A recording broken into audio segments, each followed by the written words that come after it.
Bismillahirrahmanirrahim. Assalamualaikum warahmatullahi wabarakatuh.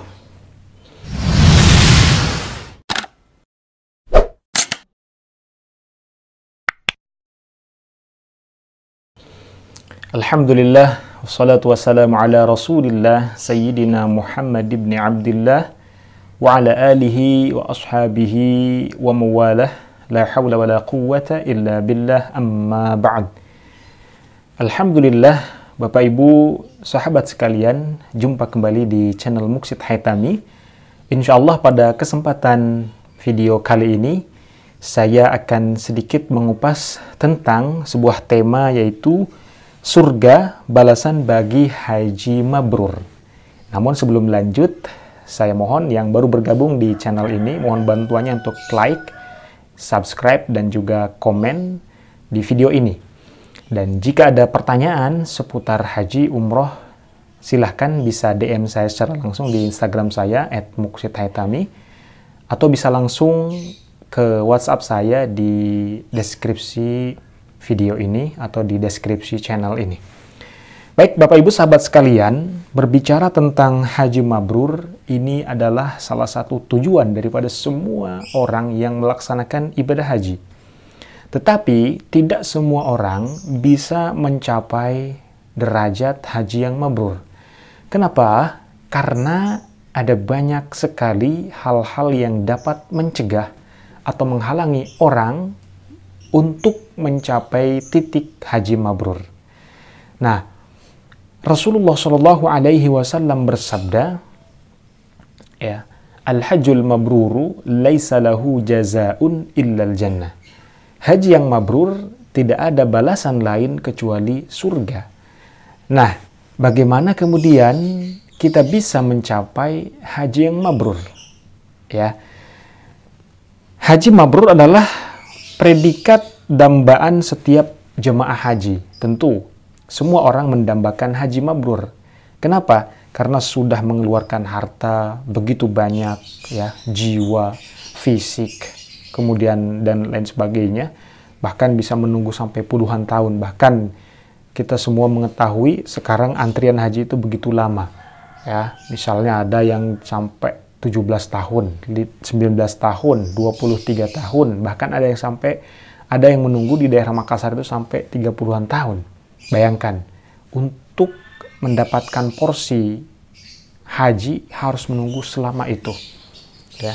Nah, makanya ketika sampai pada pelaksanaan haji, kalau kita tidak betul-betul memanfaatkan itu, maka sangat disayangkan. Sangat-sangat disayangkan sekali. Nah, makanya perlu kita belajar bagaimana untuk mencapai haji yang mabrur, ya. Nah, salah satunya insya Allah dengan mengikuti channel ini, insya Allah akan ada sedikit pembahasan tentang haji, tentang umroh, bagaimana kiat-kiat kita melaksanakan haji yang mabrur dan umrotan makbulatan, umroh yang diterima. Hal itu karena balasannya adalah surga. Ya. Imam Al-Qurtubi menyimpulkan haji mabrur adalah haji yang tidak dikotori maksiat atau melaksanakan manasik. Ya. Pelakunya pun tidak lagi melakukan maksiat setelah pulang berhaji. Jadi bukan sekedar pada saat kita berada di tanah suci, tetapi kemudian setelah kita pulang dari tanah suci melaksanakan haji, perbuatan kita betul-betul dijaga dari perbuatan yang maksiat. Lisan kita tidak lagi berkata-kata kotor, ya. Tingkah laku kita tidak lagi melakukan hal-hal yang negatif, yang maksiat. Ya. Hati kita kemudian bersih dari penyakit-penyakit hatinya seperti hasad, iri, dengki, sum'ah, takabur, ya, dan lain sebagainya. Itulah kemudian kita sebut sebagai haji yang mabrur. Artinya itu berefek kepada perbuatan, tingkah laku, perkataan kita di tanah air setelah melaksanakan ibadah haji.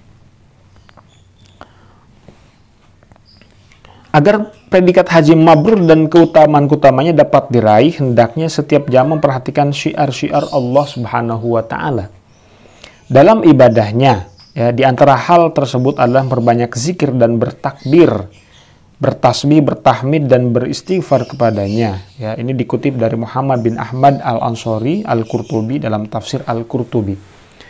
Jadi, pertama perbanyak zikir.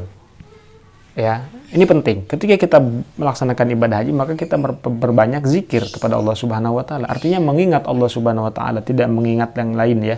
Tidak mengingat harta yang kita tinggalkan, tidak mengingat keluarga yang kita tinggalkan, ya. Mengingat sekadarnya boleh ya, kangen dengan keluarga, tetapi kemudian porsinya lebih banyak kita mengingat Allah Subhanahu wa taala di tempat-tempat yang mustajabah ya.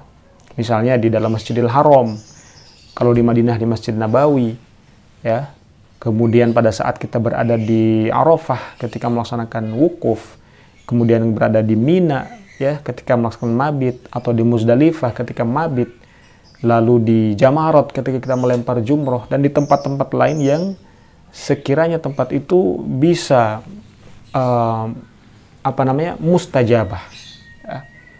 Tempat-tempat yang mustajabah untuk berdoa, untuk berzikir.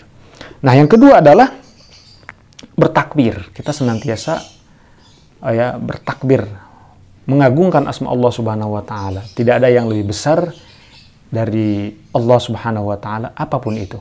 Semua makhluk adalah kecil. Semua makhluk adalah ciptaan Allah, dan itu tidak ada daya dan kekuatan apapun. Yang besar, yang kuat, yang memiliki segala-galanya adalah Allah Subhanahu wa taala.